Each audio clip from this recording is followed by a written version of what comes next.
देख सकते हैं कि कमल कुमार दौड़ लगा रहे हैं, जो कि काठगोदाम से कैची धाम तक की यात्रा है। देख सकते हैं किस तरीके से दौड़ लगाते हुए इतनी लंबी यात्रा कर रहे हैं। इनसे आगे बात करेंगे। पहले आपको दिखाना चाहता हूं कि किस तरीके से कमल कुमार इसमें भीमताल पहुंच चुके हैं। आपको दिखाऊं तो पीछे आपको दृश्य दिखाई देंगे भीमताल झील के, और लगातार ये रेस कर रहे हैं। थोड़ा सा तेज चलिएगा। देख सकते हैं ये आप पहुंच चुके हैं हमारे साथ लगातार। मैं आज भीमताल पहुंचा हूं इस यात्रा को दिखाने के लिए, तो इनको रोकूंगा मैं यहाँ पर। हेलो, हाय, नमस्कार, प्रणाम। आप देख रहे हैं डिजिटल वाणी। मैं हूँ आपके साथ डीजे दीपक जोशी। इसमें हम भीमताल में हैं। जैसा कि हमने आपको थोड़ी देर पहले दिखाया कि एक लड़का वहाँ से दौड़ते हुए आ रहा था, तो वे थे कमल कुमार, जो कि चोलगरिया में रहते हैं और आज एक लंबी यात्रा काठगोदाम से कैची धाम तक की कर रहे हैं, युवाओं को संदेश देने के लिए कि युवा नशा मुक्त हो। और इसके साथ साथ क्यों दौड़ रहे हैं, क्या इनका उद्देश्य है, कैची धाम ही क्यों चुना, अनेक जो सवाल हैं हमारे, हम इनसे पूछेंगे। तो कमल कुमार जी, बहुत बहुत स्वागत आपका सबसे पहले तो। जी दीपक जी, बहुत बहुत धन्यवाद। और देखिए दीपक जी, जैसा कि सबसे पहले तो मैं आप सभी को विजयदशमी की हार्दिक शुभकामनाएं देना चाहता हूं। जी बिल्कुल। आज काठगोदाम से दौड़ के कैची धाम जा रहे हैं जी। और आज दशहरा भी है जी। आज बुराई पे अच्छाई की जीत हुई थी। जी। तो आप क्या संदेश देना चाहते हैं इस दशहरे के त्योहार पे इतनी लंबी दौड़ करके यात्रा कर रहे हैं जो? जी देखिए, सबसे पहले तो बुराई की अगर बात करें तो आप जैसा कि आजकल खासकर युवाओं में देखते हैं जो नशा है सबसे ज़्यादा, क्योंकि अब इस टाइम जो बुराई है युवाओं में नशा। मैं आपने इससे पहले भी मेरी कई दौड़ें देखी होंगी जो मैं नशे के खिलाफ कर चुका हूँ। आज एक खास मौका था, श्री राम जी जो कि रावण का वध किया था, बुराई पे अच्छाई की जीत हुई थी।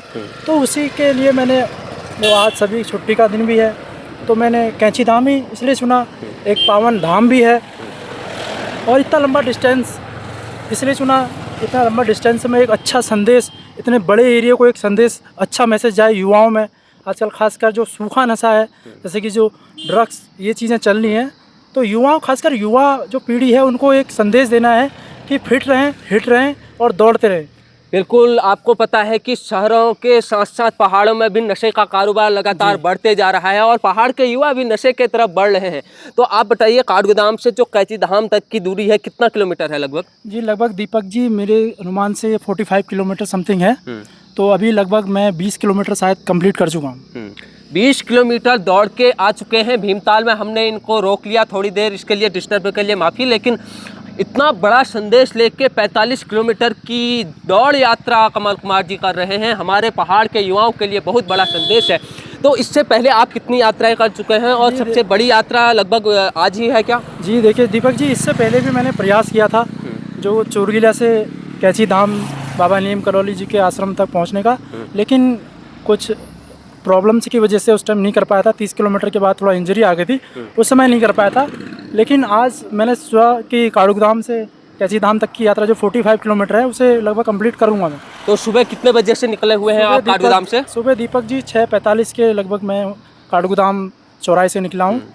अभी लगभग 9:15 हो चुका है।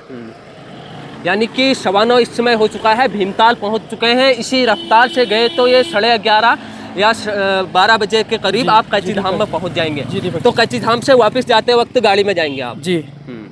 तो आप बताइए, युवाओं को क्या संदेश देना चाहेंगे? आपने एक संदेश तो दिया कि नशा मुक्त होना चाहिए, तो ये दौड़ लगा के युवाओं में कैसे संदेश जाएगा कि नशा मुक्त होना है? जी, दौड़ लगाने का मेन मुख्य उद्देश्य ये है, जैसा कि कोई नशा करने वाला व्यक्ति या युवा है तो फिजिकल फिटनेस उसकी नहीं है, वो इतना लंबा डिस्टेंस कवर नहीं कर सकता, वो नहीं दौड़ सकता है।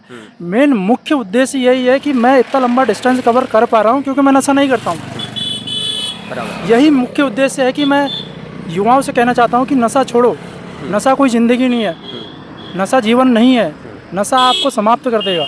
नशा आपके साथ साथ आपकी आर्थिक स्थिति, आपके पूरे परिवार को ख़त्म कर रहा है।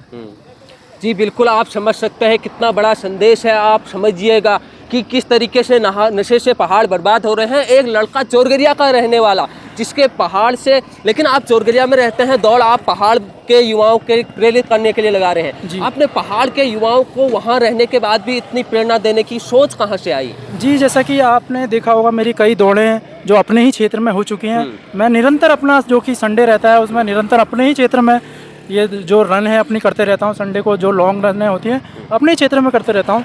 लेकिन जो हमारा पूरा नैनीताल डिस्ट्रिक्ट है, धीरे धीरे जब से मैंने शुरू में, अगर आप देखते हैं, मैंने जब दौड़ना चालू किया था तो मेरा मेन मुख्य उद्देश्य ये था कि अपने पहले क्षेत्र, अपने गांव को नशे से मुक्ति की जो एक मुहिम है उससे बाहर निकाला जाए। धीरे धीरे अपने क्षेत्र के जो आसपास के गांव हैं उनमें जब मैंने जाना चालू किया, उसके बाद कहीं ना कहीं अपना हल्द्वानी, गोलापार और कहीं ना कहीं मैं पहाड़ को बढ़ाऊँ। और शुरुआत कौन से सन में की थी? कितने साल हो गए आपको ये जी दीपक जी, देखिए अगर शुरुआत की बात करें तो मैं पहले से ही लगभग, मैं जब स्कूल टाइम से ही दौड़ना ये चीज़ें चालू थी। उसके बाद आर्मी की तैयारी करी, कहीं ना कहीं निकल नहीं पाए, किस्मत रही या कुछ भी रहा, निकल नहीं पाए। उसके बाद जॉब के साथ साथ मैंने पिछले साल से फिर डेली रूटीन में दौड़ चालू करी और कहीं ना कहीं दौड़ के आपको फ़ायदे दिखते हैं। सबसे बड़ा फ़ायदा आपका मानसिक संतुलन जो आपका बने रहता है, जो तनाव से आप मुक्त रहते हैं, डिप्रेशन से मुक्त रहते हैं। आप जैसा कि देखेंगे आज का युवा डिप्रेशन से युक्त है। तो मैं तो यही कहूँगा कि प्रत्येक व्यक्ति को प्रत्येक दिन 1 घंटा अपने शारीरिक व्यायाम और फिटनेस के लिए कुछ ना कुछ करते रहना चाहिए। बिल्कुल, यही जीवन है। बिल्कुल दोस्तों, जहां भारत कि योग को देख के आज पूरी दुनिया 21 जून को योग दिवस मना रही है, उसमें सबसे महत्वपूर्ण योगदान योग के साथ साथ ये भी एक योग का पार्ट है, हिस्सा है, जो दौड़ है। अगर आप इस तरीके से दौड़ते हैं, आप स्वस्थ रहेंगे, योग होगा आपका और आप मानसिक तनाव से मुक्त हो जाएंगे। और मानसिक तनाव से आप मुक्त होते हैं तो आप भारत का विकास करेंगे, हमारे देश का विकास करेंगे, क्योंकि युवाओं के हाथ में देश का भविष्य है। और युवाओं के लिए इतनी लंबी दौड़ लगाना जो हमारे लिए संभव नहीं है, आप कर रहे हैं, आप बहुत बहुत बधाई के पात्र हैं। और दीपक जी, मैं एक बात कहना चाहूँगा, जो हमारा ये योग है और हमारा जो फिटनेस से रिलेटेड हमारे शरीर के लिए हम कुछ भी करते हैं, उसका कोई दिन निश्चित नहीं होता है। जैसा हमारा जो 21 जून आपने बताया योग दिवस है, खाली उस दिन करने से मात्र हमारा ये जागरूकता नहीं आएगी, हमें प्रतिदिन अपनी दिनचर्या में इसे लाना पड़ेगा। तब जाके कहीं प्रतिदिन डेली रूटीन में हमें करना पड़ेगा। लगभग 6 महीने आप कंटिन्यू करिए, तब जाके कहीं ना कहीं उसका प्रभाव आपको दिखने लगेगा।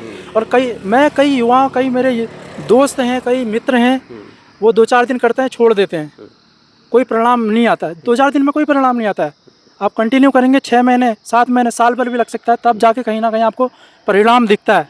बिल्कुल दोस्तों, बहुत बड़ा संदेश, बहुत अच्छा लगा इनसे मिलके और बहुत बड़ा संदेश आप लोगों तक पहुंचा। अगर आप में से भी कोई नशा करते हैं तो रिक्वेस्ट करूंगा यहाँ पर भीमताल की इस ताल के किनारे, जो कि मेरा गृह क्षेत्र भी है यहाँ से, कि अगर आप नशा करते हैं तो उसे छोड़ने की कोशिश अवश्य कीजिएगा, क्योंकि कोशिश करेंगे तो आप अवश्य ही छोड़ देंगे और देश के योगदान में आप एक अपनी महत्वपूर्ण भूमिका निभा सकते हैं। और जो बर्बादी है नशे के कारण, उनके परिवार उजड़ जाते हैं, उससे भी आप बच सकते हैं। आपने देखा होगा अनेक परिवार इस नशे के कारण उजड़ जाते हैं और कितने कर्ज में भी चले जाते हैं। कई कर्ज में डूबे पड़े हैं, कई जो आर्थिक स्थिति बिल्कुल बेकार हो जाती है।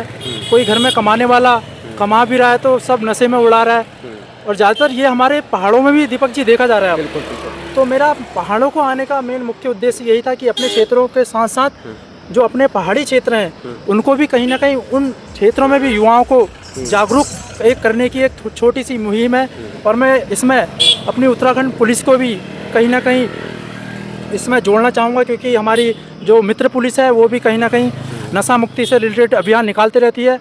और मैं अपनी मित्र पुलिस से ये कहना चाहूँगा कि कहीं ना कहीं अगर कहीं भी ऐसी, मैं अपना जो पर्सनली भी मित्र पुलिस को, अपनी उत्तराखंड पुलिस को ये कहना चाहता हूँ, कहीं पे भी अगर ऐसी आवश्यकता होती है, कहीं पे जागरूक करने की युवाओं को अगर बात आती है, तो कहीं ना कहीं अगर मंच मिलता है तो मैं वहाँ पे मित्र पुलिस के साथ खड़ा हूँ। बिल्कुल, बहुत बढ़िया, ज़्यादा विलंब नहीं करूँगा। आपको बहुत बहुत धन्यवाद। आप कैची धाम जाइए, अपनी बिल्कुल इस संदेश को दुनिया तक पहुँचाइए। बहुत अच्छा लगा दीपक जी। सबसे बड़ा संदेश, अगर मैं बाबा नीम करोली के धाम में पहुँच रहा हूँ तो सबसे बड़ा संदेश तो यही है। सबसे बड़ा संदेश बाबा जी वहीं से पूरी दुनिया में शायद मेरे को लगता है कि दे देंगे। हाँ, बिल्कुल, पूरी दुनिया में ये संदेश जाने वाला है आज, और ये संदेश देने वाले हैं चोलगरिया के कमल कुमार जी। बहुत अच्छा लगा आपसे, बहुत बहुत धन्यवाद। बहुत धन्यवाद, थैंक यू। बात की कमल कुमार से, आप देख सकते हैं ये लगातार आप भीमताल से आगे को जा रहे हैं कैची धाम की तरफ, और हम थोड़ा सा फॉलो करने वाले हैं इनको कि किस स्पीड से। देख सकते हैं हल्द्वानी से कैची धाम तक दौड़ना अद्भुत है, अकल्पनीय है हम जैसे युवाओं के लिए, क्योंकि हम आजकल शहरी खान पान और इस तरीके की हमारी दिनचर्या हो गई है कि हम दौड़ नहीं सकते, थक जाते हैं। लेकिन आप लगातार कोशिश करें तो आप कुछ भी कर सकते हैं। इस तरीके से इतना बड़ा डिस्टेंस 45 किलोमीटर तक दौड़ सकते हैं बिना रुके, बिना थके। यह अपने आप में कितनी बड़ी बात है आप समझिएगा, और कितना अच्छा है कि यह हमारा उत्तराखंड का युवा कर रहा है। उत्तराखंड के युवाओं में एक ऐसा जोश है जो अपने आप में अद्भुत है। बहुत अच्छा लग रहा है हमें इस रैली में शामिल होकर। रैली ही मान लो आप, इसे नेताओं की रैलियां आपने खूब कवर की होंगी, लेकिन इस तरीके से युवा जब एक संदेश लेकर पहाड़ों में दौड़ रहे हैं तो इसे कवर करना भी हमारी जिम्मेदारी है। और बड़ा ही अच्छा लगता है कि जब पहाड़ के युवा हमारे पहाड़ के युवाओं को नशा मुक्त करने का एक बड़ा संदेश देते हैं। तो बहुत बहुत धन्यवाद। आप देख रहे थे डिजिटल वाणी, देखते रहें। नमस्कार, जय हिंद, जय उत्तराखंड, जय भारत।